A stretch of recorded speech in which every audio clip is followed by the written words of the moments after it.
Welcome to the Intelight tutorial 202. In this tutorial, we're going to explore different ways of inhibiting the flashing yellow arrow from running during different conditions. We're going to use the overlap omit function. Our first example is going to be by pattern. So a flashing yellow arrow is a very nice feature, so people don't have to wait at a left turn if they can proceed safely across the intersection. But at peak times, like at 5 o'clock traffic, we may not want to have that as a permissive. We might want to go to protected operation. So therefore, we're going to try this first. I have a flashing yellow arrow programmed in this database. It's on channel 13, so we're in 1 and 5. Channel 13 is dark. So we have the green arrow up. We've just gone to yellow, so now we have the solid yellow. Now we're in the flashing yellow arrow. So the green output of channel 13 is flashing the yellow arrow. And as it terminates, it will go to back to yellow and back to red. So just to look at the programming to rehearse what we've already done in previous ones is we go to the overlap configuration and we select flashing yellow arrow, the included phase, the modifier phase, and we turn flashing on. And we double check our channel outputs. So we go to channel configuration, and 13 is where overlap 1 is. Okay, so now we're going to program the omit. So we go in and we make sure that we're running a pattern and that we have two different patterns. So in our case, pattern 2 is going to be our peak period pattern, and pattern 1, which is running now, as was running before, has our flashing yellow arrow. So our flashing yellow arrow will be on all the time except when pattern 2 is in effect. So to do this program, we go to User Programs. We give it a description. So we're going to omit flashing yellow arrow by pattern 2. It's a good little description there. We hit apply. Now we're going to go to the logic that we want to put in, and it's really quite simple. We just drop down and we pick overlap omit, and we want to omit overlap 1. And our operator is going to be a logical equal sign. So A equals B, and we will select current pattern. So we will select the current pattern, and then we'll set it equal to pattern number 2. So when the current pattern's 2, the overlap omit is applied, and the flashing yellow arrow will not operate. So we've inhibited or restricted the operation. So at 5 o'clock traffic, we can say we don't want a flashing yellow arrow, we want protected only. So this will be a little safer condition. So we just hit apply on this and we go and we test it. So now all we're going to do is test it. So first we go back and we look and we're running pattern 1. It's in effect. We're going to go and look at our channels, make sure that we have our flashing arrow is working just fine. So we'll right click and say add a new window here, and it will come up. And of course I'll have to resize it a little bit to get it so we can see both the phases and the channels. So you notice our flashing yellow arrow is dark when 1 and 5 are up, which it should be. We got the solid green arrow on. We don't need a dual indication. And as 1 and 5 terminate, you go to the solid yellow, and then we go into the flashing yellow arrow. So our flashing yellow arrow is working just fine. So we go into coordination and we'll select pattern 2.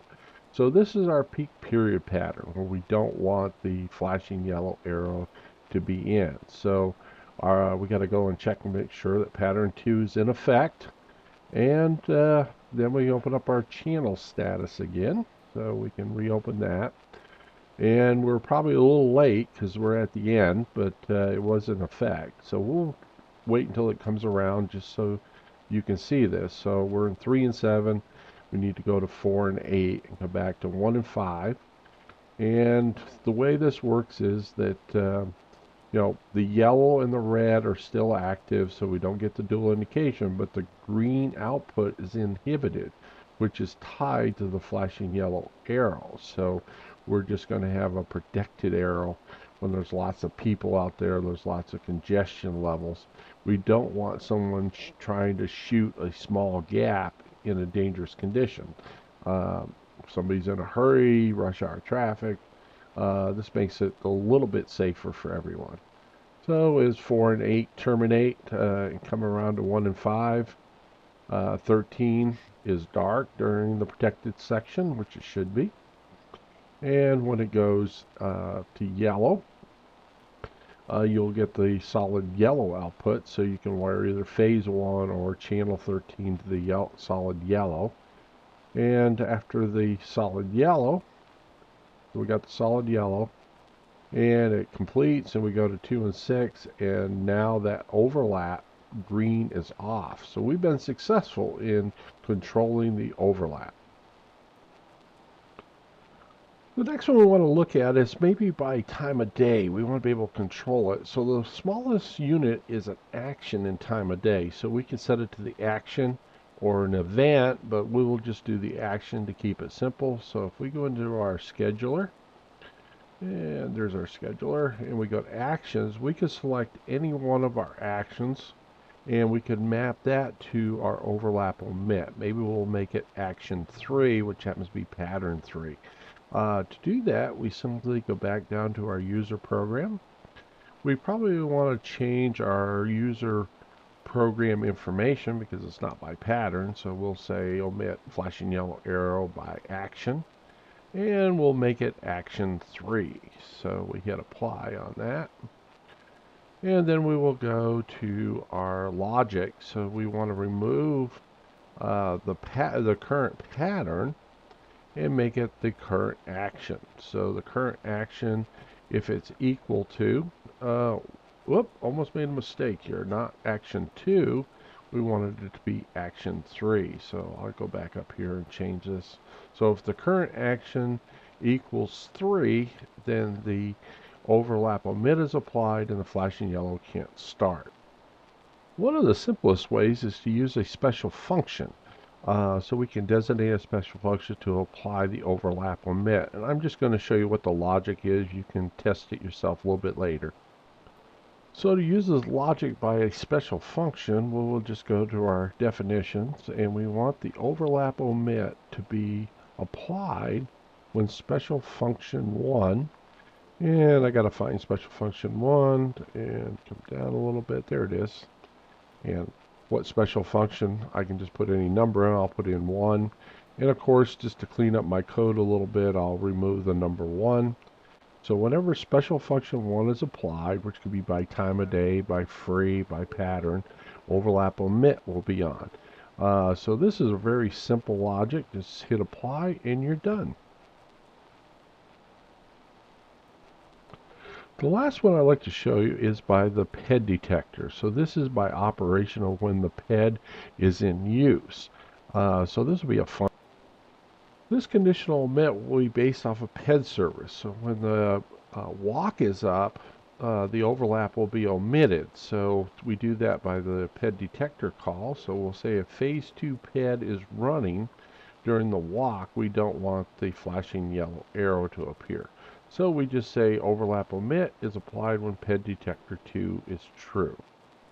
So let's take a look at the operation now that we have this detector assigned. So we will go up to our status screens, and nope, we need to go and put the detector on. I could go down and apply it to the phase, but I know that PED detector's input channel 2 is phase 2 PED. So I just somebody went there and hit the button, and there's the call for service, and I'm in 3 and 7s, and of course I want to open up my channel status so I can watch this. When the detector is true, I'm going to have the PED run because it's an actuated PED. So somebody's pushed the button, and what I want them to do is have the ability to get off the sidewalk and into the intersection before the flashing yellow arrow is applied. So I'm going to be looking at channel 13 here for my overlap, and I'm also going to compare it to channel 9, which is the phase 2 PED channel.